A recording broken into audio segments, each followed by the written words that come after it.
Jamaican patty burger. Wasserman's Catering, we located 32 Thompson Street, Gashborough. Barbecue chicken, we have wings, we have tenders, we have loaded fries. We're known for loaded fries. Barbecue picture, barbecue ribs. It was something to feel good. We have that. Why the Jamaican patty? Never really see it in Trinidad. We put it to the test and it tastes real good. One of our customers to try it and score. I'm not a big fan of Jamaican patties, so I bring in the expert now. You understand? Living on Jamaican patties for 4 years straight. Bust that a little bit.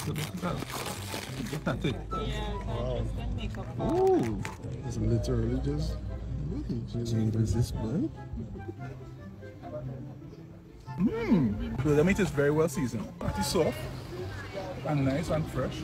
And it's instead of plantain, you just tie everything together. This reminds me of the mega patty we used to get in Jamaica. Way better than expected. Way better than expected. They're known for their loaded fries.